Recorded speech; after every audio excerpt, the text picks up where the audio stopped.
Welcome back to Outrage Science Bites. In today's episode, we're diving into something that affects us all, whether we realize it or not.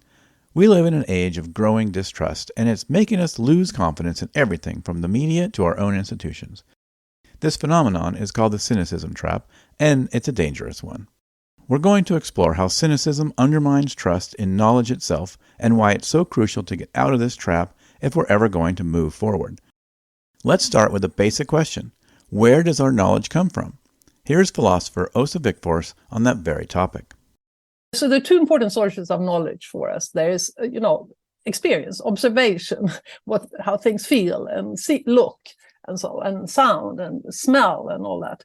And that's a very important source through our senses for knowledge. But that's also a kind of knowledge that animals get, of course. That's how you orient yourself in your daily life, and that's how animals orient themselves.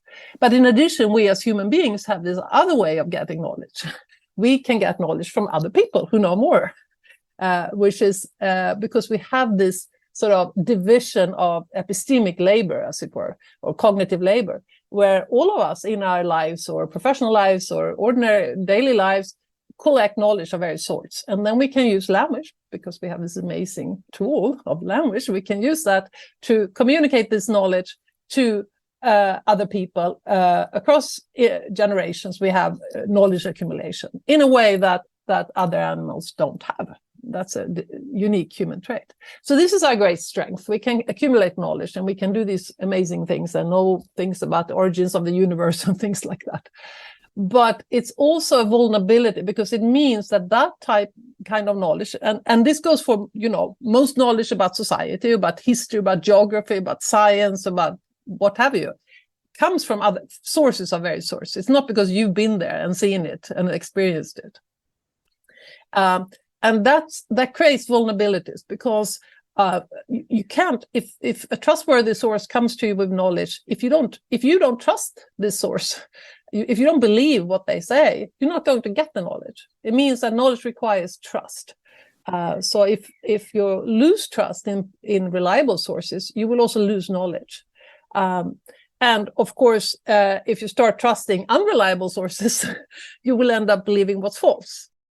We rely on others for much of what we know, whether it's science, history, or even day-to-day facts about the world. Without trust in reliable sources, we'd lose access to this shared knowledge. But if we place our trust in unreliable sources, we risk being led astray by falsehoods. This is where the cynicism trap takes hold, when distrust becomes so pervasive that we don't know who or what to believe anymore. People start to think if everyone is corrupt or unreliable, why bother trusting anyone? But there's a catch. Rejecting everything equally isn't wisdom. It's a dangerous form of cynicism that destroys our ability to discern the truth. But that doesn't mean we have to accept everything blindly. It's all about finding the right balance between trust and skepticism. This brings us to our next expert, Ilana Redstone, who offers a fresh perspective on how we can think about trust and knowledge without falling into the trap of extreme certainty or absolute doubt. So if you think that certainty underlies outrage, right? Like, how do you justify outrage if you're not certain, right? Like certainty, it is the thing that justifies outrage. Certainty that you're right, certainty that the other person is a horrible person, certainty, right? It is. So I want to make sure that link, like you could sort of drift off into this, science and knowledge and philosophy, but it's very directly linked to outrage. The trap part, which is the tie to democracy, is what it does to how we view other people. That's the part that, you can set aside the sort of physics and philosophy questions and just focus on the part that has implications for democracy. And that, I think, is what, as far as I understand it, that is what your audience is concerned about.